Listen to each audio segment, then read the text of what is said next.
ಹಿಂದೂ ವಿರೋಧಿ ಸರ್ಕಾರಕ್ಕೆ, ಹಿಂದೂ ವಿರೋಧಿ ಕಾಂಗ್ರೆಸ್ ಸರ್ಕಾರಕ್ಕೆ, ವಿರೋಧಿ ಕಾಂಗ್ರೆಸ್ ಸರ್ಕಾರಕ್ಕೆ, ತುಷ್ಟೀಕರಣ ಸರ್ಕಾರಕ್ಕೆ, ಹಿಂದೂ ವಿರೋಧಿ ಕಾಂಗ್ರೆಸ್ ಸರ್ಕಾರಕ್ಕೆ,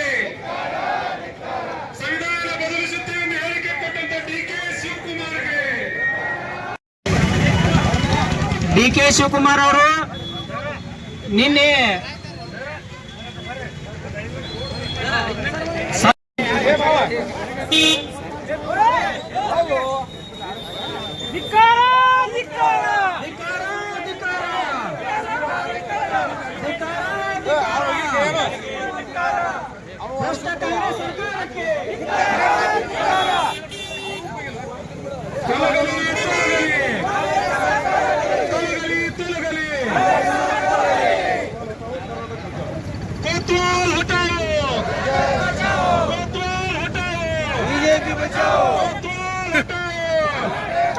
ಹೇಳಿ ಕಾಂಗ್ರೆಸ್ ಸರ್ಕಾರಕ್ಕೆ, ವಿರೋಧಿ ಕಾಂಗ್ರೆಸ್ ಸರ್ಕಾರಕ್ಕೆ ಭಾರತೀಯ ಜನತಾ ಪಕ್ಷಕ್ಕೆ ಸಂವಿಧಾನ ಬದಲಿಸುವುದಾಗಿ ಹೇಳಿಕೆ ಕೊಟ್ಟ ಡಿ.ಕೆ. ಶಿವಕುಮಾರ್ಗೆ, ಅಂಬೇಡ್ಕರ್ ಸಂವಿಧಾನವನ್ನ ಬದಲಿಸಲು ಹೊರಟಿರುವ ಕಾಂಗ್ರೆಸ್ ಸರ್ಕಾರಕ್ಕೆ, ಅಂಬೇಡ್ಕರ್ ಸಂವಿಧಾನವನ್ನ ಬದಲಿಸಲಿಕ್ಕೆ ಹೊರಟಿರುವ ಕಾಂಗ್ರೆಸ್ ಸರ್ಕಾರಕ್ಕೆ,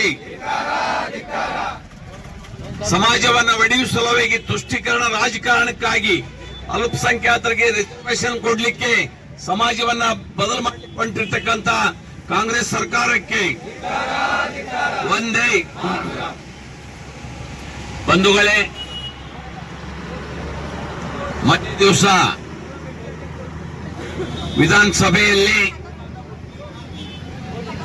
ಯಾರೂ ಬೇಡಲೇ ಇರ್ತಕ್ಕಂಥ ಗುತ್ತಿಗೆಯಲ್ಲೂ ಸಹಿತ ಮುಸ್ಲಿಮರಿಗೆ 4% ರಿಸರ್ವೇಶನ್ ಕೊಡುವುದಾಗಿ ಒಂದು ಬಿಲ್ ಅನ್ನ ವಿಧಾನಸೌಧದಲ್ಲಿ ಪಾಸ್ ಮಾಡೋದ್ರ ಮುಖಾಂತರ ಈ ದೇಶವನ್ನ ಧರ್ಮಗಳಲ್ಲಿ ಒಡೆಯುವುದರ ಮುಖಾಂತರ ತುಷ್ಟೀಕರಣ ರಾಜಕಾರಣ ಮಾಡಲಿಕ್ಕೆ ಕಾಂಗ್ರೆಸ್ನವರು ಹೊರಟಿದ್ದಾರೆ. ನಮಗೆಲ್ಲ ಗೊತ್ತಿದ್ದಾಗೆ ಕಾಂಗ್ರೆಸ್ನವರು 100 ಸುಳ್ಳು ಹೇಳಿ ನಿಜ ಮಾಡ್ಲಿಕ್ಕೆ ಹೋಗುವಂತ ಕೆಲಸವನ್ನ ಮಾಡ್ತಾ ಇದ್ದಾರೆ. ಅವರು ಇಡೀ ಪಕ್ಷದ ಇತಿಹಾಸವನ್ನ ನೋಡಿದಾಗ ಯಾವಾಗಲೂ ನಿಜ ಸಂಗತಿಯನ್ನ ಸಮಾಜ ಮುಂದೆ ಹೇಳಿರ್ತಕ್ಕಂಥ ಉದಾಹರಣೆ ಇಲ್ಲ. ಪಾರ್ಲಿಮೆಂಟ್ನಲ್ಲಿ ವಿಧಾನಸಭೆಯಲ್ಲಿ ಅಂಬೇಡ್ಕರ್ ಫೋಟೋ ಹಿಡ್ಕೊಂಡು ನಾವು ಸಂವಿಧಾನ ರಕ್ಷಣೆ ಮಾಡ್ತೀವಿ ಅನ್ನುವಂಥದ್ದನ್ನ ಕೊಚ್ಚಿಕೊಳ್ಳುವಂತ ಕಾಂಗ್ರೆಸ್ ಮೊನ್ನೆಯ ದಿವಸ ಈ ರಾಜ್ಯದ ಉಪಮುಖ್ಯಮಂತ್ರಿ, ಈ ರಾಜ್ಯದ ಕಾಂಗ್ರೆಸ್ ಪಕ್ಷದ ಅಧ್ಯಕ್ಷರು ಹೇಳಿಕೆ ಕೊಡ್ತಾರ, ಮುಸ್ಲಿಂ ರಿಸರ್ವೇಶನ್ ಸಲುವಾಗಿ ಪ್ರಸಂಗ ಬಿದ್ದರೆ ನಾವು ಸಂವಿಧಾನವನ್ನ ಬದಲು ಮಾಡ್ತೀವಿ ಅನ್ನುವಂತ ನೀಚ ಹೇಳಿಕೆಯನ್ನ ಈ ರಾಜ್ಯದ ಅಧ್ಯಕ್ಷರು, ಕಾಂಗ್ರೆಸ್ ಪಕ್ಷದ ಅಧ್ಯಕ್ಷರು, ಉಪಮುಖ್ಯಮಂತ್ರಿಗಳು ಕೊಟ್ಟಿದ್ದು ಅಕ್ಷಮ್ಯ ಅಪರಾಧ ಅನ್ನುವಂಥದ್ದನ್ನ ಈ ಸಂದರ್ಭದಲ್ಲಿ ಅವರ ಮಾತನ್ನ ನಾವು ಖಂಡಿಸಬೇಕಾಗ್ತದ, ಖಂಡಿಸ್ತೀವಿ. ಇಡೀ ಇತಿಹಾಸ ನಾವು ತೆಗೆದು ನೋಡ್ರ ಕ್ಷಣಕ್ಕೆ ಸುಳ್ಳು ಹೇಳುವಂತ ಕೆಲಸವನ್ನ ಕಾಂಗ್ರೆಸ್ನವರು ಮಾಡಿದ್ದಾರೆ. ಮೊದಲು ಹೇಳ್ತಿದ್ರು ಬಿಜೆಪಿ ಬ್ರಾಹ್ಮಣರ ಪಾರ್ಟಿ ಅದು ಅಧಿಕಾರಕ್ಕೆ ಬಂದ್ರ ಮುಸ್ಲಿಮರೆಲ್ಲ ಪಾಕಿಸ್ತಾನಕ್ಕೆ ಓಡಿಸ್ತಾರ ಅಂತ ಹೇಳ್ತಿದ್ರು. 6 ವರ್ಷ ವಾಜಪೇಯಿ ಅವರು ಪ್ರಧಾನಮಂತ್ರಿ ಆಗಿದ್ದಾರೆ. ಈ ಸದ್ದ 21 ರಾಜ್ಯದಾಗ ಬಿಜೆಪಿ ಅಧಿಕಾರದಾಗ ಅದ. ಯಾವ ಒಬ್ಬರೇ ಮುಸಲ್ಮಾನರ ಬಂಧುವನ್ನ ಈ ದೇಶ ಬಿಸಿ ಓಡಿಸಿದಾರ? ಇದು ಸುಳ್ಳು. ಅವರು ಹೇಳಿಕೆಯನ್ನು ಸುಳ್ಳು ಹೇಳೋದ್ರ ಮುಖಾಂತರ ನಿಜ ಮಾಡ್ಲಿಕ್ಕೆ ಹೊರಟಿದ್ದಾರೆ ಅವರು. ಅದೇ ಪ್ರಕಾರ ಬಿಜೆಪಿ ಅಧಿಕಾರಕ್ಕೆ ಬಂದ್ರ ರೈತರ ಟೆನೆಂಟ್ ಜಮೀನೇನು ಹೋಗ್ಯದ ಅದನ್ನೆಲ್ಲ ಕಸ್ಕೋತಾರ ಅನ್ನುವಂತ ಮಾತನ್ನು ಹೇಳಿದ್ರು. ಯಾರು ಒಂದು ಗುಂಟೆ ಜಮೀನು ವಾಪಸ್ ತಗೊಂಡಂತಕ್ಕಂಥ ಉದಾಹರಣೆ ಇಲ್ಲ. ಇದು ಸುಳ್ಳೇನೆ. ಇವರು ಅನಂತಕುಮಾರ್ ಹೆಗಡೆ ಅವರು ಸಂವಿಧಾನಕ್ಕೆ ತಿದ್ದುಪಡಿ ತರ್ತೀವಂತ ಹೇಳಿದ್ದನ್ನ ಉಲ್ಟಾ ಮಾತಾಡಿ ಅದನ್ನು ತಿರುಚಿ ಸಂವಿಧಾನ ಬದಲು ಮಾಡ್ತಿದ್ದಾರೆ ಬಿಜೆಪಿ ಅವರ ತಕ್ಷಣ ಇಲ್ಲಿ ವಿಧಾನಸಭೆದೊಳಗ ಪಾರ್ಲಿಮೆಂಟ್ನೊಳಗ ಅನೇಕ ಘೋಷಣೆ ಕೂಗುವಂತ ಕೆಲಸ, ವಿರೋಧ ಮಾತಾಡುವಂತ ಕೆಲಸ, ಸೋಷಿಯಲ್ ಮೀಡಿಯಾದಾಗ ಬಿಡುವಂತ ಕೆಲಸವನ್ನ ಮಾಡುವುದರ ಮುಖಾಂತರ ಮಣ್ಣಿನ ಲೋಕಸಭಾ ಚುನಾವಣೆಯಲ್ಲಿ ಇಡೀ ವ್ಯವಸ್ಥೆಯನ್ನ ಹಾಳುಗೆಡವಿ. ಆದರೂ ಅಧಿಕಾರಕ್ಕೆ ಬರಲಿಲ್ಲ ಅವರು. 130 ವರ್ಷ ಇತಿಹಾಸ ಹೊಂದಿರತಕ್ಕಂಥ ಕಾಂಗ್ರೆಸ್ ಪಕ್ಷ 3 ಇಲೆಕ್ಷನ್ದಾಗ ಈ ಸಲ ವಿರೋಧ ಪಕ್ಷ ಆಗ್ಲಿಕ್ಕೆ ಲೈಕ್ ಆಗ್ಯದ. ಅದು 26 ಪಾರ್ಟಿಗಳನ್ನ ಬೆಂಬಲ ತಗೊಂಡು 99 ಸೀಟ್ ಒಂದು ರಾಜೀನಾಮೆ ಕೊಟ್ಟರು, 98 ಬಂದಾರ. ಆದ್ರೆ ಏನು ನಾವು ಗೆದ್ದೆ ಬಿಟ್ಟಿವಿ ಅನ್ನುವಂತ ದೃಷ್ಟಿಯೊಳಗ ನಾವು ಬಿಜೆಪಿ 240 ಸರ್ಕಾರ ಮಾಡ್ಲಕ್ ಹೊಂಟಿವಿ, ನಾವೇ ಗೆದ್ದೀವಿ, ಮೋದಿ ಅವ್ರನ್ನ ಸೋಲಿಸ್ತೀವಿ ಅನ್ನುವಂತ ಉದ್ದಟತನದ ಮಾತನ್ನ ಈ ರಾಜ್ಯದ, ಈ ದೇಶದ ಕಾಂಗ್ರೆಸ್ ಮುಖಂಡ ರಾಹುಲ್ ಗಾಂಧಿ ಅವರು ಹೇಳ್ತಾ ಇರ್ತದನ್ನ ನಾವು ಕಂಡೀವಿ. ಇದೊಂದೇ ಹಗರಣ ಅಲ್ಲ ಕಾಂಗ್ರೆಸ್ ಇದು. ಈ ರಾಜ್ಯದಲ್ಲಿ ಅನೇಕ ಲೂಟಿಯನ್ನ ಮಾಡ್ತಾ ಇದ್ದಾರೆ. ಬಿಜೆಪಿ ಸರ್ಕಾರಕ್ಕೆ 40% ಕಮಿಷನ್ ಸರ್ಕಾರ ಅಂತ ಸುಳ್ಳು ಆರೋಪ ಮಾಡಿದ್ರು. ಅದು ಹೈಕೋರ್ಟ್ನಾಗ ಒತ್ತಾಯ ಹೋಯ್ತು. ಆದ್ರೆ ಈಗ 60% ಭ್ರಷ್ಟಾಚಾರ ನಡೀತಾ ಇದೆ. ಗುತ್ತಿಗೆದಾರರು 4 ವರ್ಷ ಕೆಲಸ ಆದ್ರೂ ದುಡ್ಡು ಕೊಡ್ತಾ ಇಲ್ಲ. ಹಿಂದೆ ಬಿಜೆಪಿ ಸರ್ಕಾರದಾಗ ಮಂಜೂರಾಗಿ ಕೆಲಸ ಮುಗಿದಿರ್ತಕ್ಕಂಥ ಕೇವಲ LOC ಕೊಡ್ಲಿಕ್ಕೆ 16-20% ಕಮಿಷನ್ ಹೊಡೆಯುವಂತ ಕೆಲಸ ಈ ಕಾಂಗ್ರೆಸ್ನವರು ಮಾಡ್ತಾ ಇದ್ದಾರೆ. ಈ ಗ್ಯಾರಂಟಿ ಇಂಪ್ಲಿಮೆಂಟ್ ಕಮಿಟಿ ಮಾಡಿದ್ದಾರೆ. ಏನದು? ಯಾವುದೇ ತಾಲೂಕಿನ ಕಾರ್ಯಕ್ರಮ ಆಗಬೇಕಾದ್ರೆ ಅಲ್ಲಿ ಶಾಸಕರ ಅಧ್ಯಕ್ಷರಿರ್ತಾರೆ, ಯಾವುದೇ ಪಕ್ಷ ಇರಲಿ. ಆ ಶಾಸಕರ ಪರ್ಯಾಯವಾಗಿ ತಾಲೂಕು ಕಮಿಟಿ, ಜಿಲ್ಲಾ ಕಮಿಟಿ ಮಾಡಿ ಅವರಿಗೆ ಪೇಮೆಂಟ್ ಸರ್ಕಾರ ಖಜಾನೆಯಿಂದ ಕೊಡುವಂತ ಕೆಲಸ ಮಾಡ್ತಾ ಇದ್ದಾರೆ. ಯಾರ ಅಪ್ಪನ ದುಡ್ಡಿದು? ಅವ್ರು ಚುನಾಯಿತ ಪ್ರತಿನಿಧಿಗಳು. ಏನು ಸಂವಿಧಾನ ಅವರಿಗೆ ಅಧಿಕಾರ ಹೊಂದಿದ್ದಾರೆ ಅವರು? ಅಂದ್ರೆ ಸರ್ಕಾರದ ಖಜಾನೆಯನ್ನು ಲೂಟಿ ಮಾಡಿ ಕಾಂಗ್ರೆಸ್ನ ಚೇಲಾಗಳಿಗೆ ಆ ಮುಖಂಡರಿಗೆ ಕೊಡೋದ ಮುಖಾಂತರ ಕಾಂಗ್ರೆಸ್ ಪಾರ್ಟಿಯನ್ನ ಕಟ್ಟಲಿಕ್ಕೆ ಹೊಂದುವಂತ ನೀಚ ಕೆಲಸವನ್ನ ಕಾಂಗ್ರೆಸ್ ಮಾಡ್ತಾ ಇದ್ದಾರೆ. ಅದಲ್ಲದೆ ಮೊನ್ನೆ ಹೌಕ್ಷಿನೊಳಗೆ DK ಶಿವಕುಮಾರ್ ಅವರು ಕೇವಲ ಮುಖ್ಯಮಂತ್ರಿ ಆಗ್ಬೇಕನ್ನುವಂತ ದುರಾಲೋಚನೆಯಿಂದ ತಮ್ಮ ಪಕ್ಷದ ಮಂತ್ರಿಗಳಿಗೆ ಹನಿ ಟ್ರ್ಯಾಪ್ ಮಾಡುವಂತ ಕೆಲಸ ಮಾಡಿರ್ತಕ್ಕಂಥದ್ದನ್ನು ನೀಚ ಕೆಲಸ ಮಾಡಿದ್ದಾರೆ. ಇಡೀ ದೇಶ ತುಂಬಾ ಪ್ರಚಾರ ಆಗಿದೆ. ಈಗೇನು ಹಿಂದೆಲ್ಲ ಹನಿ ಟ್ರ್ಯಾಪ್ ನಡೆದಾವಲ್ಲ, ಯಾರೇ ಇರಬಹುದು, ಎಲ್ಲವನ್ನೂ ಸಹಿತ ಸಿಡಿ ಫ್ಯಾಕ್ಟರಿ ಇಟ್ಕೊಂಡ DK ಶಿವಕುಮಾರ್ ಅಧಿಕಾರ ಗಿಟ್ಟಿಸಬೇಕು ಅನ್ನುವಂತ ಏಕೈಕ ದುರುದ್ದೇಶದಿಂದ ಅನೇಕ ಅಮಾಯಕ ಮುಖಂಡರನ್ನ ಬಲಿ ಕೆಡವಿ, ಹನಿ ಟ್ರ್ಯಾಪ್ ಕೆಡವಿ, ಅದನ್ನು ವಿಡಿಯೋ ಮಾಡಿ ಅವರ ಮರ್ಯಾದೆ ಹರಣ ಮಾಡುವಂತ ಅಧಿಕಾರ ಕಿತ್ತುಕೊಳ್ಳುವಂತ ಕೆಲಸ ಮಾಡ್ತಾ ಇದ್ದಾರೆ. ಯಾರು DK ಶಿವಕುಮಾರ್ ವಿರುದ್ಧ ಮಾತನಾಡುವಂತ ರಾಜಣ್ಣ ಕೋಆಪರೇಟಿವ್ ಮಿನಿಸ್ಟರ್, ಅವ್ರನ್ನು ಸಹಿತ ಹನಿ ಟ್ರ್ಯಾಪ್ ಕಡಲಿಕ್ಕೆ ಪ್ರಯತ್ನ ಮಾಡಿರ್ತಕ್ಕಂಥದ್ದನ್ನು ನಾವು ಮೊನ್ನೆ ಕೇಳೀವಿ. ಅದು ಅಲ್ಲದೆ ರಾಜ್ಯದ ಹಿತಾಸಕ್ತಿ ಎಳ್ಳಷ್ಟು ಇಲ್ಲ ಅವ್ರಿಗೆ. ನಮಗ್ ಕುಡಿಯಾಕ ನೀರಿಲ್ಲಿ, ಕೃಷ್ಣಾ ನದಿ ಬತ್ತಿ ಹೊಂಟದ, 10 TMC ನೀರನ್ನ ತೆಲಂಗಾಣಕ್ಕೆ ಬಿಡುವಂತ ಕೆಲಸ, ನೀಚ ಕೆಲಸ ಮಾಡಿದ್ದಾರೆ.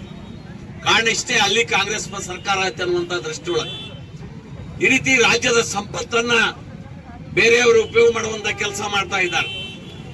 ಈ ಬ್ಯಾಸಿಗೊಳಗೆ ನೀರು ಲಿಫ್ಟ್ ಮಾಡಬಾರದು. ಈಗ ಮನೆನೇ 2 ದಿವಸದೊಳಗೆ 12 ಫುಟ್ 2 ಪೈಪ್ ಲೈನ್ ಒಳಗ ಕೃಷ್ಣಾ ನದಿ ಎತ್ತಿ ಕೆರೆ ತುಂಬುವಂತ ಕೆಲಸ ಮಾಡಿದ್ದಾರೆ. ಈ ಸರ್ಕಾರ ಆದೇಶ ಮಾಡೋದು. ಈ ಸೊಳೆದಂಡಿಲಿರ್ತಕ್ಕಂಥ ಮಹಾರಾಷ್ಟ್ರ ಬಾವಡಿ ಹಿಡ್ಕೊಂಡು ಇಲ್ಲಿ ಗಲಗಲಿ ತಗ 2 ಬಾಜು ರೈತರದಾರ, ಕೋಟ್ಯಾವಧಿ ಎಕರೆ ಬೆಳೆ ನೀರಾವರಿ ಮಾಡ್ಯಾರ, ಕಬ್ಬು ಬೆಳೆದಾರ. ಇಲ್ಲೂ 30-40 ಪಟ್ಟಣಗಳದಾವ, ಸಿಟಿಗಳದಾವ, ನಗರಸಭೆಗಳದಾವ, ಪುರಸಭೆಗಳದಾವ. ಬ್ಯಾಸಿಗೊಳಗೆ ನೀರು ಹೋದ್ರೆ ಕುಡಿದೇನು? ಆ ಕುಡಿಲಿಕ್ಕೆ ಸಹಿತ ತಾತ್ಸಾರ ಭಾವನೆ, ಅವರು ಸಾಯಿಲಿ ಅನ್ನುವಂತ ದುರುದ್ದೇಶದಿಂದ ಈ ಕೆಲಸ ಮಾಡಿದ್ದಾರೆ. ಇಲ್ಲಿ ಯಾರ್ಯಾರಿಗೆ ಏನೋ ಹಂಚಿಕೊಡ್ತಾರ ನೋಡು. ನಮಗೆ ದ್ವೇಷ ಇಲ್ಲ. ನಮ್ಮ ಮೋದಿ ಅವರು ಹೇಳ್ಯಾರ ಮೊದಲ ಸಬ್ಕಾ ಸಾಥ್ ಸಬ್ಕಾ ವಿಕಾಸ್. ನಾವು ಅದೇ ಭಾವನೆ ಇಟ್ಕೊಂಡು ಹೊಂಟಿವಿ. ಯಾರು ಈ ದೇಶದೊಳಗ ನಾವು ಜಾತ್ಯತೀತವಾಗಿ ಸರ್ಕಾರ ನಡೆಸಿದ್ರ ಭಾರತೀಯ ಜನತಾ ಪಕ್ಷ ಮಾತ್ರ. ಅದರ ಕಾಂಗ್ರೆಸ್ನವರು ನೀಚತನದಿಂದ ಸುಳ್ಳು ಹೇಳಿ ಜನರ ದಿಕ್ ತಪ್ಪಿಸಿ ವೋಟ್ ಬ್ಯಾಂಕ್ ರಾಜಕಾರಣ ಮಾಡೋದ್ರ ಮುಖಾಂತರ ವೋಟ್ ಬ್ಯಾಂಕ್ ರಾಜಕಾರಣ ಮಾಡುವಂತ ನೀಚ್ ಕೆಲಸವನ್ನ, ಧರ್ಮಗಳಲ್ಲಿ ವೈಷಮ್ಯ ಮೂಡಿಸುವಂತ ಕೆಲಸವನ್ನ, ಒಬ್ಬರಿಗೆ ರಿಸರ್ವೇಶನ್ ಕೊಡೋದು, ಒಬ್ಬರದ್ದು ಕಿತ್ತುಕೊಳ್ಳೋದು ಮಾಡೋದ್ರ ಮುಖಾಂತರ ಸಮಾಜದಲ್ಲಿ ಯಾವತ್ತು ವೈಷಮ್ಯ ಇರುವಂತ ಕೆಲಸವನ್ನು ಮಾಡ್ತಾ ಇದ್ದಾರೆ. ಈಗ ಯಾರು ಅವರಿಗೆ ಆಗುದಿಲ್ಲ, ಅವರಿಗೆ ಅಧಿಕಾರ ದುರುಪಯೋಗ ಪಡಿಸಿಕೊಂಡು ಪೊಲೀಸರನ್ನು ಹೇಳಿ ಕೇಸ್ ಹಾಕಿಸಿ ಅವ್ರನ್ನ ಸದಿಬಡಿಯುವಂತ ಕೆಲಸ ಮಾಡ್ತಾರೆ. ಯಾರ ದೇಶದ್ರೋಹಿ ಹೇಳಿಕೆ ಕೊಟ್ಟಾರ ಅವ್ರ ಮ್ಯಾಗಿನ ಕೇಸ್ ವಾಪಸ್ ತಗೊಳ್ಳುವಂತ ಕೆಲಸ ಮಾಡ್ತಾ ಇದ್ದಾರೆ.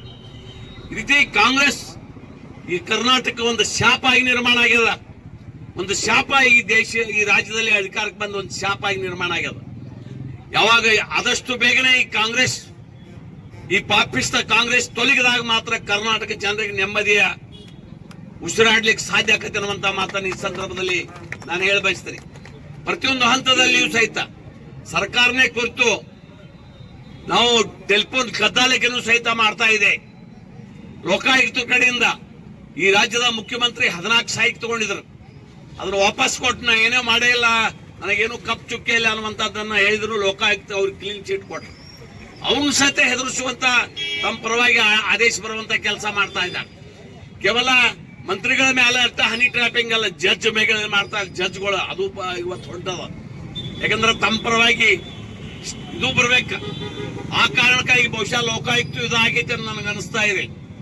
ಆ ಜಡ್ಜ್ಗಳನ್ನು ಸಹಿತ, ಈ ನ್ಯಾಯಾಧೀಶರನ್ನು ಸಹಿತ ಹೆದರಿಸುವಂತ ಕೆಲಸ ಈ ಕಾಂಗ್ರೆಸ್ ಸರ್ಕಾರ ಇವತ್ತು ಮಾಡ್ಲಿಕ್ಕೆ ಹೊರಟಿದೆ.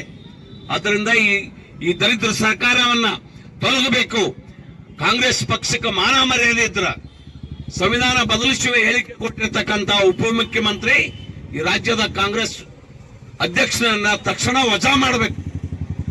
ಪಕ್ಷದಿಂದ ವಜಾ ಮಾಡ್ರೆ ನೀವು ಅಂಬೇಡ್ಕರ್ ಸಂವಿಧಾನಕ್ಕೆ ಬೆಲೆ ಕೊಡ್ತೀವಿ ಅಂತ ನಾವು ತಿಳ್ಕೊತೀವಿ. ಆದ್ರೆ ನೀವು ಅವ್ರನ್ನ ವಜಾ ಮಾಡ್ಲಿ ಮುಂದುವರಿಸ್ರಿ ಅಂದ್ರ ನೀವು ಸಂವಿಧಾನ ವಿರೋಧಿ. ಬಿಜೆಪಿ ಅವ್ರ ಬಗ್ಗೆ ಸಂವಿಧಾನ ವಿರೋಧಿ ಮಾಡ್ತಾರೆ ಅಂತ ಹೇಳಿದಾರೆ. ನಾವು ಕರ್ನಾಟಕದಾಗ 4 ಸಲ 5 ಸಲ 6 ಸಲ ಸರ್ಕಾರ ರಚನೆ ಮಾಡಿದೀವಿ. ದೇಶದೊಳಗ 15 ವರ್ಷ ಸತತ ಮೋದಿ ಅವರು ಪ್ರಧಾನಮಂತ್ರಿ ಇದ್ದಾರೆ. ಯಾವಾಗಲೇ ಏನ್ರೆ ನಾವು ಬದಲು ಮಾಡುವಂತ ಕೆಲಸ ನಿರ್ಣಯವನ್ನ ಮಾಡಿದೀವಿ. ಎಲ್ಲಿ ಮಾಡಿಲ್ಲ. ಒಂದು ಸುಳ್ಳನ್ನ 10 ಸರಿ ಹೇಳುವುದ್ರ ಮುಖಾಂತರ ಅದನ್ನ ಕರೆ ಮಾಡ್ಲಿಕ್ಕೆ ಹೊಡುವಂತ ನೀಚ್ ಕೆಲಸವನ್ನ ಕಾಂಗ್ರೆಸ್ ಮಾಡ್ತಾ ಇದೆ. ಮಾಡುವುದೆಲ್ಲ ಹಲ್ಕಾ ಕೆಲಸ, ಹೇಳುವುದೆಲ್ಲ ಬಾಯಾಗ ಸತ್ಯ ಹರಿಶ್ಚಂದ್ರನ ಮಕ್ಕಳ ಗದ್ಲೆ ಮಾತಾಡುವಂತ ಕೆಲಸವನ್ನ ಈ ಕಾಂಗ್ರೆಸ್ನವರು ಮಾಡ್ತಾ ಇದ್ದಾರೆ. ಆ ಕಾರಣಕ್ಕಾಗಿ ಈ ದೇಶದ್ರೋಹಿ ಹೇಳಿಕೆಯನ್ನು ಕೊಡ್ತಾ ಇದ್ದಾರೆ. ಮೊನ್ನೆ ರಾಹುಲ್ ಗಾಂಧಿ ಹೇಳಿದ್ದಾರೆ, ನಾವು ಬಿಜೆಪಿ ವಿರುದ್ಧ, ಸಂಘದ ವಿರುದ್ಧ, ಅದು ಅಲ್ಲದೆ ಭಾರತ ದೇಶದ ವಿರುದ್ಧ ಹೋರಾಟ ಮಾಡ್ತೀವಿ ಅನ್ನುವಂತ ಮಾತನ್ನ ಹೇಳಿಕೆಯನ್ನು ಕೊಟ್ಟಿದ್ದಾರೆ. ಎಂತ ಕೆಲಸ ಇದು? ಯಾರೇ ಒಪ್ಕೊಳ್ಳಕ್ ಸಾಧ್ಯ ಆಕೈತೇನು? ಅಮಾಯಕ ಜನರನ್ನ ದಿಕ್ ತಪ್ಪಿಸಿ ನಿಮ್ದೇನೋ ಕಸ್ಕೋತಾರ, ನಿಮ್ಗೇನೋ ಮಾಡ್ತಾರ. ಯಾರ ಅಪ್ಪನ ದುಡ್ಡಿದ? ನಾವು 2000 ಗ್ಯಾರಂಟಿ ಕೊಡಕ್ಕೆ ನಮ್ಗೆ ವಿರೋಧ ಇಲ್ಲ. ನೀವು 5000 ಕೊಡ್ರಿ.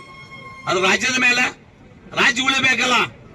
ಈ ರಾಜ್ಯದ 5 ಲಕ್ಷ ಇತ್ತು ಸಾಲ, ಈಗ 8 ಲಕ್ಷ ಕೋಟಿ ಮಾಡಿದ್ದಾರೆ. ಈಗ ಸಿದ್ದರಾಮಯ್ಯ ಅವನ ಅಧಿಕಾರನ 3 ವರ್ಷ ಆಯ್ತು, 12 ಲಕ್ಷ ಕೋಟಿ ಸಾಲ ಮಾಡ್ತಾರ. ಮುಂದೆ ಎಂದೂ ಜನ್ಮದಾಗ ಯಾವನೇ ಅಧಿಕಾರಕ್ಕೆ ಬಂದರೂ ಸಹಿತ ಅಭಿವೃದ್ಧಿ ಕೆಲಸ ರಾಜ್ಯದೊಳಗೆ ನಿಂತು ಹೋಗತ್ತೆ. ಯಾರಿಗೆ ಏನು ಕೊಡಕ್ ಆಗೋದಿಲ್ಲ, ಬಡ್ಡಿ ತುಂಬಿಕೊಳ್ಳೋಕತ್ತೆ.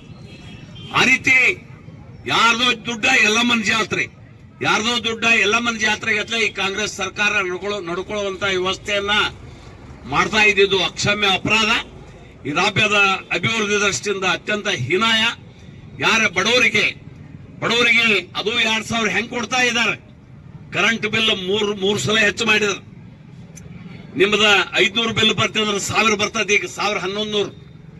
ಆಮೇಲೆ ಸ್ಟ್ಯಾಂಪ್ ಡ್ಯೂಟಿ, ನಮ್ಗೆ ಸ್ಟ್ಯಾಂಪ್ ಅದು 10 ರೂಪಾಯಿದಾಗ ಸಿಟಿ ಅಗ್ರಿಮೆಂಟ್ 500 ರೂಪಾಯಿ ಮಾಡಿದಾರ. ಅಲ್ಲಿ ನೋಂದಣಿ ಫೀ ಹೆಚ್ಚು ಮಾಡಿದಾರ. ಬಡವರು ದುಡಿದು ಕುಡಿದು ನಿದ್ದೆ ಹತ್ತಲ ಆ ಶರಿ ಬಾಟ್ಲಿನೂ ಸಹಿತ ಡಬಲ್ ಮಾಡಿದಾರ. ಈ ರೀತಿ ಎಲ್ಲಾ ವಸ್ತುಗಳ ಬೆಲೆ, ಇದು ಒಂದೇ ಅಲ್ಲ, ಎಲ್ಲಾ ವಸ್ತುಗಳ ಬೆಲೆಯನ್ನ ಸುಮಾರು 40-50 ವಸ್ತುಗಳ ಬೆಲೆಯನ್ನು ಹೆಚ್ಚು ಮಾಡೋದ್ರ ಮುಖಾಂತರ ಏನು ಒಂದು ಕುಟುಂಬದಿಂದ ಇಂಡೈರೆಕ್ಟ್ ಆಗಿ ನಿಮ್ಗೆ ಗೊತ್ತಿಲ್ಲದ ತಿಂಗಳಿಗೆ 10,000 ರೂಪಾಯಿ ಕಸ್ಕೋತಾರ. ನಿಮ್ಮ ಅಕೌಂಟಿಗೆ, ಹೆಣ್ಮಕ್ಳ ಅಕೌಂಟಿಗೆ 2,000 ಹಾಕ್ತಾರ. ಇವರು ಅವ್ರ ಸಾಧನೆ ಇದು. ನೀವು ರೇಟ್ ಏರಿದ್ದು ನೋಡ್ರಿ ಪ್ರತಿಯೊಂದು ವಸ್ತುಗಳನ್ನ. ಹಾ, 1 ಲಕ್ಷ ರೂಪಾಯಿ ಒಂದ್ ತಲೆ ಮ್ಯಾಗ ಸಾಲ ಆಗ್ಯದ. ಈ ಎಟ್ಟರ ಸಾಲ ಮಾಡ್ಲಕ್ ಹೊಂಟಿದಾನೆ ಏನೋ ಗೊತ್ತಿಲ್ಲ. ಅವ್ರಿಗಂದಿ ಲೋಕಸಭೆದಾಗ ಹೇಳಿದ್ರು ಹೆಣ್ಮಕ್ಳಿಗೆ ಒಬ್ಬೊಬ್ಬರಿಗೆ 1 ಲಕ್ಷ ರೂಪಾಯಿ ಕೊಡ್ತಂತ. ಯಾರಪ್ಪನ ದುಡ್ಡಿದು ಕೊಡಾಕ? ಹಾಲ 40-44 ಹೆಚ್ಚು ಮಾಡಿದಾರೆ. ಹಾಲು ಬಡವರು ಉಪಯೋಗ ಮಾಡುವಂತ ಹಾಲು ಪ್ರತಿಯೊಂದು ಒಂದೇ ಅಲ್ರಿ. ಎಲ್ಲಾ ವಸ್ತುಗಳ ಬೆಲೆಯನ್ನು ಏರಿಕೆ ಮಾಡಿ ಮತ್ತು ನಾವು ಬಡವರ ಪರ ಇದೀವಿ, ಬಡವರಿಗೆ 2000 ರೂಪಾಯಿ ಹಾಕ್ತೀವಿ, ವಿದ್ಯುತ್ ಉಚಿತ ಕೊಡ್ತೀವಿ ಅನ್ನುವಂತ ಮಾತನ್ನ, ಉದ್ದಟತನದ ಮಾತನ್ನ ಮಾತಾಡ್ತಾ ಇದ್ದಾರೆ. ಇದರಿಂದ 8 ಲಕ್ಷ ಕೋಟಿ ಸಾಲ ಆಗಿದೆ. ಈಗ ಇವರು ಇನ್ನು 3 ವರ್ಷ ಅಧಿಕಾರದಾಗದಾರ. ಎಲ್ಲಾ ಕೂಡಿ 11ರಿಂದ 12 ಲಕ್ಷ ಸಾಲ ಮಾಡೋದ್ರ ಮುಖಾಂತರ ಈ ರಾಜ್ಯವನ್ನ ಹರಾಜಿಗಿಡುವಂತ ಕೆಲಸ ಕಾಂಗ್ರೆಸ್ನವರು ಮಾಡ್ತಾ ಇದ್ದಾರೆ. ಅದರ ಜೊತೆನೆ ಈ DK ಶಿವಕುಮಾರ್ ಅನ್ನುವಂಥವ್ರು, ಇವ್ರ ಹಿನ್ನೆಲೆ ಯಾವ ರೀತಿಯಿಂದ ಬಂದಿದ್ದಾರೆ ಗೊತ್ತದ. ಎಲ್ಲಾ ಕಡೆನೂ ಸಹಿತ ದೌರ್ಜನ್ಯ, ಅಮಾಯಕರನ್ನ ಯಾರನ್ನೂ ಬಿಡಂಗಿಲ್ಲ. ಅವ್ರು ಯಾರ ಮ್ಯಾಗನೂ ಬಿಡಂಗಿಲ್ಲ. ಅಧಿಕಾರಿಗಳನ್ನ ಬಲಿ ಕೊಡ್ತಾರೆ. ಎಷ್ಟೋ ಮಂದಿ ಅಧಿಕಾರಿಗಳು ಆತ್ಮಹತ್ಯೆ ಮಾಡ್ಕೊಳ್ಳೋದು ಇವರ ಅಧಿಕಾರಕ್ಕೆ ಹೆದರಿ. ಅಮಾಯಕ ಅಧಿಕಾರಿಗಳು ಒಳ್ಳೆ ಕುಟುಂಬದಿಂದ ಬಂದಿರ್ತಾರ. ಇವ್ರನ್ನ ಅವ್ರು ಶಿಕ್ಷಿಸುವಂತ ಕೆಲಸಕ್ಕೆ ಇವ್ರು ಲೂಟಿ ಹೊಡಿತಾರ, ಅದರ ಬಲಿಪಶು ಮಾಡೋದು ಅವ್ರನ್ನ. ಆದ್ದರಿಂದ ಈ ರೀತಿ ಕಾಂಗ್ರೆಸ್ ಅಧಿಕಾರಕ್ಕೆ ಬಂದ ದುರಾಡಳಿತ ನಡೆಸ್ತಾ ಇದೆ. ಮತ್ತು ಈ ರಾಜ್ಯದ ಉಪಮುಖ್ಯಮಂತ್ರಿ ಅವರ ಮಾತನ್ನೇ ಕಾಂಗ್ರೆಸ್ ಸಂವಿಧಾನ ಬದಲು ಮಾಡ್ತೀವಿ ಅನ್ನುವಂತ ಹೇಳಿಕೆಯನ್ನು ಕೊಟ್ಟಿದ್ದಾರೆ. ಅದು ಅತ್ಯಂತ ಪರಮ ನೀಚ ಕೆಲಸ. ಅದು ಅಂಬೇಡ್ಕರ್ ಬರೆದಕ್ಕಂತ ಪವಿತ್ರ ಸಂವಿಧಾನದಿಂದ ಈ ದೇಶ ಇಷ್ಟೆಲ್ಲ ಅಭಿವೃದ್ಧಿ ಹೊಂದಲಿಕ್ಕೆ ಸಾಧ್ಯ ಆಗ್ಯದ. ಆ ಸಂವಿಧಾನವನ್ನ ಬದಲು ಮಾಡ್ಲಿಕ್ಕೆ ಹೊಂಟಿರ್ತಕ್ಕಂಥ ಕಾಂಗ್ರೆಸ್ ಜನ ತಿರಸ್ಕಾರ ಮಾಡುವಂತ ದಿನ ಬಂದಿದೆ. ನಿಮಗೆ ಮಾನ ಮರ್ಯಾದೆ ನಾಚಿಕೆ ಅಬರು ಇದ್ರ ಈ DK ಶಿವಕುಮಾರ್ ಅವರನ್ನ ಕಾಂಗ್ರೆಸ್ ಪಕ್ಷದಿಂದ ತಕ್ಷಣ ಉಚ್ಚಾಟನೆ ಮಾಡಬೇಕು ಅಂತ ಒಂದು ಹೇಳಿಕೆಯನ್ನ ನಾವು ಇಲ್ಲಿ ಕೊಡಬಯಸ್ತೀವಿ ಈ ಹೋರಾಟಗಳ ಮುಖಾಂತರ. ಆ ಕಾರಣಕ್ಕೆ ಇಡೀ ರಾಜ್ಯಾದ್ಯಂತ ಎಲ್ಲ ವಿಧಾನಸಭಾ ಕ್ಷೇತ್ರದೊಳಗೆ ಇವತ್ತು DK ಶಿವಕುಮಾರ್ ಹೇಳಿಕೆಯನ್ನ ಖಂಡಿಸಿ ನಾವು ಹೋರಾಟ ಮಾಡ್ತೀವಿ. ಇವರು ಅಂಬೇಡ್ಕರ್ ಬಗ್ಗೆ ಈಗ ಮಾತಾಡಿದಾರ. ಅಂಬೇಡ್ಕರ್ ಸಂವಿಧಾನ ಬರೆದ ನಂತರ ಸಂವಿಧಾನ ರಚನಾ ಸಮಿತಿಗೂ ಸಹಿತ ಅವ್ರನ್ನ ಸೋಲಿಸ್ಯಾರ ಇವರು ನೇರು. ಅದು ಅಲ್ಲದೇನೆ ಅವರು ಲೋಕಸಭೆ ವಿಷಯ ಇದ್ರಾಗೂ ಸೋಲ್ಸ್ಯಾರ, 2 ಸಲ ಸೋಲ್ಸ್ಯಾರ. ಹೇಳ್ತಾನೆ ಹೇಳ್ದಾಗ ಒಮ್ಮೆ ಹೇಳುವುದಲ್ಲ, ಅದಕ್ಕೂ ಕೊಟ್ಟಿಲ್ಲ. ಇವ್ರು ದಿಲ್ಲಿ ಒಳಗೆ ಇಂದಿರಾ ಗಾಂಧಿ, ರಾಜೀವ್ ಗಾಂಧಿ, ಜವಾಹರ್ಲಾಲ್ ನೆಹರು ತಿರ್ಕೊಂಡ್ರ 50 ಎಕರೆ ಅವ್ರ ಸಮಾಧಿಗಿಟ್ಟಾರ. ಅದರ ಈ ದೇಶದ ಅತ್ಯುನ್ನತ ನಾಯಕ, ಅತ್ಯುನ್ನತ ಪರಮ ನಾಯಕ, ಅವರಿಗೆ 3-6 ಅಡಿ ಜಾಗ ಕೊಡ್ಲಿಲ್ಲ. ಸಣ್ಣ ಮರ್ಯಾದೆಯಿಂದ ಅವ್ರನ್ನ ಬಾಡಿಯನ್ನ ಸಂಸ್ಕಾರ ಮಾಡ್ಬೇಕಂತ ಅದನ್ನು ಮಾಡಿಲ್ಲ. ಅವ್ರ ದೋಸ್ತನ ಕಾರ್ ಮಾರಿ ಆ ಬಾಡಿಯನ್ನ ಮುಂಬೈಗೆ ತಂದು ಸಮುದ್ರದ ದಂಡಿ ಮೇಲೆ, ಅದಕ್ಕೆ ಅಲ್ಲಿ ಮುಂಬೈದಾಗೂ ಜಾಗ ಕೊಡ್ಲಿಲ್ಲ. ಸಮುದ್ರದ ದಂಡಿ ಮ್ಯಾಗ ದಾನ ಮಾಡಿರ್ತಕ್ಕಂಥದ್ದನ್ನ ವಿಷಯ ಗೊತ್ತದ. ಇದು ಯಾಕೆ ಉಳಿದ ಜನಕ್ಕೆ ತಿಳಿತಾ ಇಲ್ಲೋ ಗೊತ್ತಿಲ್ಲ ನನಗೆ. ಇಷ್ಟೆಲ್ಲ ವಿರೋಧ ಮಾಡಿ ಅವ್ರನ್ನ ಸೋಲಿಸಿ ಅಂತ್ಯ ಸಂಸ್ಕಾರಕ್ಕೆ ಜಾಗ ಕೊಡ್ಲಾರ್ದ ಇಷ್ಟೆಲ್ಲ ಮಾಡಿದ್ರು ಸಹಿತ ಕೆಲವೊಂದು ಸಮುದಾಯದವರು ನಾವೇ ಪರಮ ಭಕ್ತರು ಅಂತ ಹೊಂಟಿದ್ದಾರೆ. ಇದು ನಾಳೆ ಈ ದೇಶವನ್ನ ಬಲಿ ಕೊಡುವಂತ ಆಲೋಚನೆ ಕಾಂಗ್ರೆಸ್ದವರು. ಅದರ ಭಾರತೀಯ ಜನತಾ ಪಕ್ಷ ಮೋದಿ ಅವರು ಬಂದ ಬಳಿಕ ಅಂಬೇಡ್ಕರ್ ಅವರ ಪಂಚತೀರ್ಥಗಳನ್ನ ಅಭಿವೃದ್ಧಿ ಮಾಡುವಂತ ಕೆಲಸ ಭಾರತೀಯ ಜನತಾ ಪಕ್ಷ ಮಾಡಿದೆ ಅನ್ನುವಂಥದ್ದನ್ನ ನಮ್ಮ ಎಲ್ಲಾ ಬಂಧುಗಳು ಅದನ್ನ ಆಲೋಚನೆ ಮಾಡಿ ನೆನಪಿನಾಗ ಇಟ್ಕೊಂಡು ಈ ದೇಶ ಉಳಿಬೇಕಾದ್ರು ಅಂಬೇಡ್ಕರ್ ತತ್ವ ಸಿದ್ಧಾಂತಗಳು ಉಳಿಬೇಕು, ಸಂವಿಧಾನ ಉಳಿಬೇಕಂದ್ರೆ ಭಾರತೀಯ ಜನತಾ ಪಕ್ಷಕ್ಕ ಬೆಂಬಲಿಸಬೇಕು, ಅಧಿಕಾರಕ್ಕೆ ಬರಬೇಕು ಸತತವಾಗಿ. ಈಗ 10 ವರ್ಷದಾಗ ಮೋದಿ ಅವರು ಇಡೀ ಪ್ರಪಂಚದಾಗ ಶ್ರೀಮಂತ ರಾಷ್ಟ್ರವನ್ನ ಮಾಡಿದ್ದಾರೆ. ಈ ದೇಶವನ್ನ ಹಾಳು ಮಾಡ್ಯಾರು, ಸಾಲ ಮಾಡ್ತಾರ ಅಂತ ಹೇಳಿದಾರೆ. ಅದರ ಅಂಕಿ ಸಂಖ್ಯೆ ಪ್ರಕಾರ ನೋಡಿದಾಗ ನಮ್ದು 12ನೇ ಸ್ಥಾನದಾಗಿದ್ದ ಆರ್ಥಿಕ ಸ್ಥಿತಿಯನ್ನ 3ನೇ ಸ್ಥಾನಕ್ಕೆ ತರುವಂತ ಕೆಲಸವನ್ನ ನರೇಂದ್ರ ಮೋದಿ ಅವರ ಕಾಲಕ್ಕಾಗಿ, ನರೇಂದ್ರ ಮೋದಿ ಅವರ ಕಾಲಕ್ಕೆ ಇದನ್ನ ಅರ್ಥ ಮಾಡ್ಕೊಳ್ಬೇಕು ಕಾಂಗ್ರೆಸ್ನವರು. ಈ ದೇಶದ ಪ್ರಜೆಗಳು ಸಹಿತ ಯಾರು ಒಳ್ಳೆಯವರು ಅಂತ ಅರ್ಥ ಮಾಡ್ಕೊಂಡು ನಿರ್ಣಯ ತಗೊಂಡ್ರ. ಯಾವುದೋ ಕಾರಣಕ್ಕಾಗಿ ಜಾತಿಗೆ ಆಗೋ ದುಡ್ಡಿಗೆ ಆಗೋ ನಾವೇನಾದ್ರೂ ನಮ್ಮ ಪವಿತ್ರ ಮತವನ್ನ ಮಾರಾಟ ಮಾಡ್ಕೊಂಡ್ರ ಈ ದೇಶ ಉಳಿಯಂಗಿಲ್ಲ. ದುಡ್ಡು ತಗೊಂಡವ್ರು ಉಳಿಯಂಗಿಲ್ಲ, ದುಡ್ಡು ಕೊಟ್ಟವ್ರು ಉಳಿಯಂಗಿಲ್ಲ, ಅವ್ರಿಗೆ ಸಪೋರ್ಟ್ ಮಾಡಿದವರು ಉಳಿಯಂಗಿಲ್ಲ, ನಾವು ಅಮಾಯಕತನದಿಂದ ನಾವು ವೋಟ್ ಹಾಕಿದವರು ಉಳಿಯಂಗಿಲ್ಲ. ಆದ್ರಿಂದ ಇದು ದೇಶ ಉಳಿಬೇಕು, ಧರ್ಮ ಉಳಿಬೇಕು, ಮತ್ತೆ ಏಕತೆ ಉಳಿಬೇಕು. ಹಿಂದೂ, ಮುಸ್ಲಿಂ, ಕ್ರಿಶ್ಚಿಯನ್ ಜೈನ್ ಎಲ್ಲರೂ ಅಣ್ತಮ್ಮರಗಟ್ಲೆ ಹೋಗಬೇಕಾದ್ರೆ ಭಾರತೀಯ ಜನತಾ ಪಕ್ಷದಿಂದ ಮಾತ್ರ ಸಾಧ್ಯ ಅದ ಅನ್ನುವಂತ ಮಾತನ್ನ ಘಂಟಾಘೋಷವಾಗಿ ನಾನು ಹೇಳ್ತೇನೆ. ಆ ಕಾರಣಕ್ಕಾಗಿ ಇವತ್ತು ನಿನ್ನೆ ಸಂಜಿಕಾ ಏಕಾಏಕಿ ರಾಜ್ಯದಿಂದ ಮೆಸೇಜ್ ಬಂದಾಗ ನಾವು ಪ್ರಯತ್ನ ಪಟ್ಟು ಇನ್ನು ರಾತ್ರಿಯಿಂದ ಇಷ್ಟೊಂದು 100-200 ಜನ ನಮ್ಮ ಕಾರ್ಯಕರ್ತರು ಮುಖಂಡರು ಕೂಡಿಕೊಂಡು ಇವತ್ತು ಅದನ್ನ ಡಿ.ಕೆ. ಶಿವಕುಮಾರ ಸಂವಿಧಾನ ಬದಲಾವಣೆ ಹೇಳಿಕೆಯನ್ನ ಖಂಡಿಸಿ ಅವನ ಪ್ರಕೃತಿ ದಹನ ಮಾಡುವಂತ ಕೆಲಸವನ್ನ ಮಾಡುವುದರ ಮುಖಾಂತರ ಈ ಸಾಂಕೇತಿಕ ಹೋರಾಟವನ್ನು ಮುಕ್ತಾಯಗೊಳಿಸ್ತೀವಿ. ಆ ಕಾರಣಕ್ಕಾಗಿ ಈ ಹೋರಾಟದಲ್ಲಿ ಬೆಂಬಲ ಕೊಟ್ಟು ತಮ್ಮೆಲ್ಲ ಕೆಲಸ ಕಾರ್ಯಗಳ ಉಚ್ಚಾಟಿಸಿ ವಜಾಗೊಳಿಸಿ ಸಂವಿಧಾನ ವಿರೋಧಿ ಕಾಂಗ್ರೆಸ್ಗೆ ಅಂಬೇಡ್ಕರ್ ಸಂವಿಧಾನವನ್ನ ಬದಲು ಮಾಡಲಿಕ್ಕೆ ಹೊರಟಿರುವ ಕಾಂಗ್ರೆಸ್ ಸರ್ಕಾರಕ್ಕೆ ಡಿ.ಕೆ. ಶಿವಕುಮಾರ್ಗೆ ವಂದೇ ಮಾತರಂ.